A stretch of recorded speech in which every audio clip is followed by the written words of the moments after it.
तारक मेहता का उल्टा चश्मा। आप भी मेरी दुकान गड़ा इलेक्ट्रॉनिक्स संभाल सकते हो। इस गेम में रोज खेलो, रोज जीतो 5000 तक के इनाम। अभी डाउनलोड करो। पेन कहाँ है?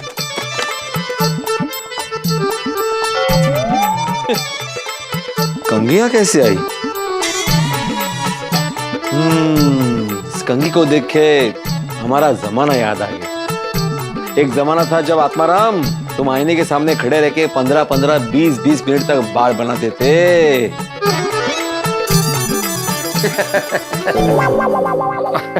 अब्दुल, अरे वो मैं एक्चुअली पेन ढूंढ रहा था तो हाथ में कंघी आ गई और कंघी को देखा तो फिर हमारा जमाना याद आ गया एकदम, इसलिए। कीजिए कीजिए भिड़े भाई, अभी तो कंघी घुमाने जितने बाल है आपके पास। हाँ। कुछ समय के बाद तो सॉरी, अभी बाल की खाल मत खींचो। किस काम से आए थे? मैं ये बताने के लिए आया हूँ कि सोसाइटी का काम बहुत जोरों शोरों से चालू है। हाँ। और कंपाउंड चारों तरफ से पैक कर दिया है। और मैंने सोसाइटी में सभी को ये भी कह दिया है कि अपनी कार और अपनी बाइक पीछे पार्क करे। हाँ, बस पहला पड़ाव पार हो गया, दूसरा भी पड़ाव पार हो जाएगा। और देखना सोसाइटी का काम ऐसा देखते ही देखते पूरा हो जाएगा। हाँ। मैं चलता हूँ। हाँ। वैसे अब्दुल ने बात तो सही बोली, अभी भी कंघी घुमाने जितने बाल तो है सर पे। हाँ,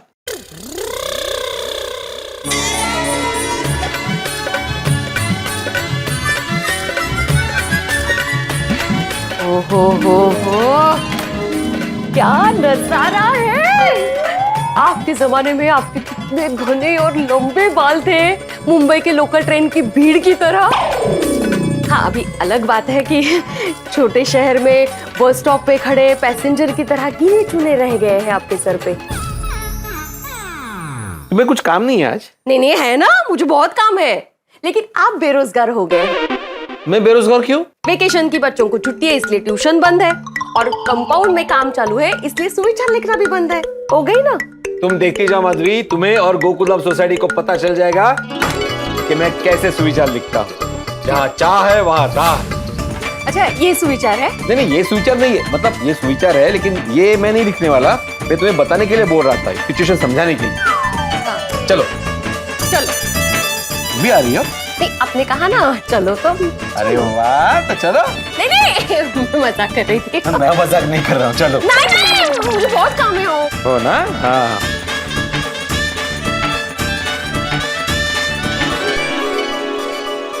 पता नहीं कहाँ और कैसे सुविचार लिखेंगे ये। गुड मॉर्निंग वीरे भाई। Good morning, good morning. आइए रोशन भाभी। अरे नहीं, पहले आप। पहले आप आइए। नहीं, पहले आप। रोशन भाभी, वो कहते हैं ना लेडीज फर्स्ट, इसलिए पहले आप। आजकल जमाना बदल गया है, लेडीज एंड जेंट्स दोनों इक्वल, इसीलिए आप जेंट्स फर्स्ट, इसीलिए आप पहले।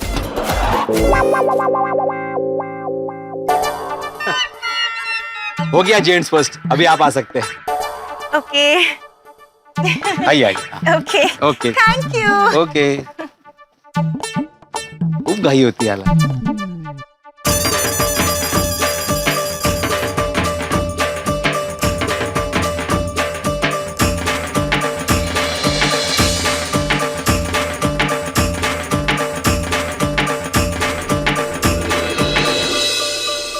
अरे वाह भिंडी मास्टर, ये रोज सुबह सुविचार लिखने की परंपरा तूने जारी रखी है?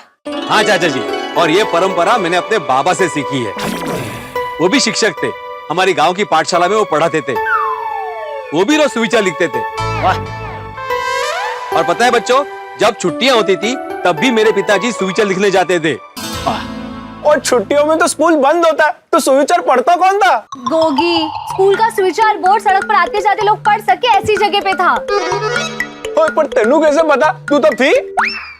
ये होशियार, मैंने ही बताया होगा ना उसे। मजाक कर रहा है। और पता है चाचा जी, मेरे पिताजी हमेशा कहते थे कि सुविचार सिर्फ एक अच्छा विचार नहीं होता, बल्कि समाज को जागरूक रखने की एक मशाल होती। तेरे पिताजी तुकाराम जी की ये बात एकदम सही है। जमाना पहले का हो या आज का, समाज की तंदुरुस्ती अच्छे विचार और अच्छे व्यवहार पर टिकी है। बिल्कुल बिल्कुल, आजकल सबको कितना टेंशन है चाचा जी। मतलब समाज में अच्छाई तो है ही, लेकिन साथ साथ गैर जिम्मेदारी, नादानियां, भ्रष्टाचार, बुराई भी तो है। और नहीं तो क्या, देखो ना कितने देशों के बीच युद्ध चल रहे हैं, पूरी दुनिया परेशान है। इसलिए पूरे समाज की भलाई का एक ही इलाज, अच्छे विचार। हाँ भिड़े अंकल, दादाजी भी कहते हैं जहाँ अच्छे विचार और समझदारी हो वहाँ से चिंता और परेशानियां दूर रहती है। बिल्कुल बिल्कुल, लेकिन टप्पू, दादाजी की बात सिर्फ सुनो मत, उसको अपने जीवन में उतारो। बाबा टप्पू दादाजी की सभी बात मानता है और वैसे ही रहता है। टप्पू परफेक्ट है। Thank you Sonu. और हम परफेक्ट नहीं है? मुझे क्या पता। सोनू, वैसे मैं भी अपने मम्मी पापा, दादाजी, भिड़े अंकल की बात को फॉलो करता हूँ। भिड़े अंकल, आपकी कही एक बात को तो मैं हमेशा फॉलो करता हूँ। भिड़े अंकल की कौन सी वो एक बात है जो तू फॉलो कर रहा है? हाँ, मुझे भी तो पता चले। आपकी वो बात, दूसरों की मदद करो, भूखे इंसान को खाना खिलाओ। अरे वाह। मैं रोज खाना और नाश्ता खरीद कर बेचने वाले की हेल्प करता हूँ और भूखे लोगों को खाना खिलाकर उनकी हेल्प करता हूँ। अरे वाह, ये तो अच्छी बात है, लेकिन रोज तुम भूखे इंसान को कहाँ ढूंढने जाते हो? उसमें ढूंढना क्या, मैं रोज आईने में देखता हूँ और भूखा इंसान दिख जाता है। अच्छा, मेन बात सुनो, जैसा कि आप सब जानते हैं कि सोसाइटी में आने जाने का रास्ता बदल गया है। फिर से बदल गया? मतलब अभी यहाँ से नहीं जाना है? नहीं, यहीं से जाना है चाचा जी। मैं ये बोल रहा हूँ कि रास्ता बदल गया है, तो ये बात सोसाइटी में आने वाले जो नए लोग होते हैं, जैसे किसी के पास मेहमान आए हो, तो उनको ये बात बता देना। हम बता देंगे कि सोसाइटी में जाने के लिए इस दरवाजे का यूज करना है। ओके भिड़े अंकल, चलिए दादाजी। चलो।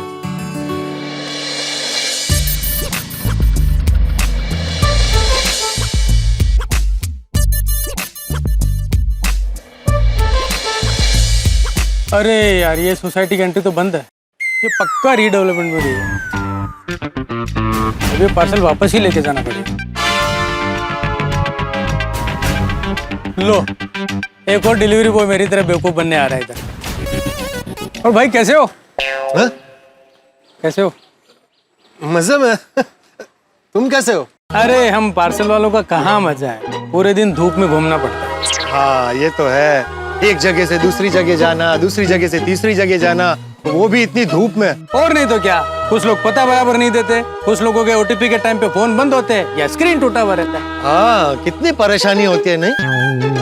और मेहनत भी कितनी करनी पड़ती है। फिर ऊपर से इतनी मेहनत करने के बाद भी मुश्किल से गुजारा होता है। बिल्कुल बिल्कुल। पर आजकल ये वॉर की वजह से महंगाई भी कितनी बढ़ गई है। हाँ, वैसे आप कहाँ काम करते हो? हा? मैं तूफान एक्सप्रेस में। तो आपके पास इलेक्ट्रिक बाइक नहीं है? नहीं, क्यों? हमारी कंपनी एक्सप्रेस डिलीवरी वालों को इलेक्ट्रिक बाइक देती है।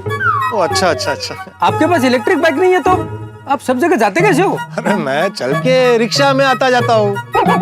लेकिन तुम मेरा इंटरव्यू क्यों ले रहे हो? अरे नहीं, इंटरव्यू नहीं ले रहा हूँ, मैं बस पूछ रहा हूँ। एक भाई दूसरे भाई का हालचाल नहीं पूछ सकता क्या? नहीं, बिल्कुल बिल्कुल पूछ सकता है भाई। अपना स्वार्थ छोड़कर सामने वाले से दो बोल मीठे बोल दो तो सामने वाले को भी अच्छा लगता है। इसी को इंसानियत कहते हैं। तुम्हारी सोच मुझे अच्छी लगी। वैसे आपकी पगार कितनी है?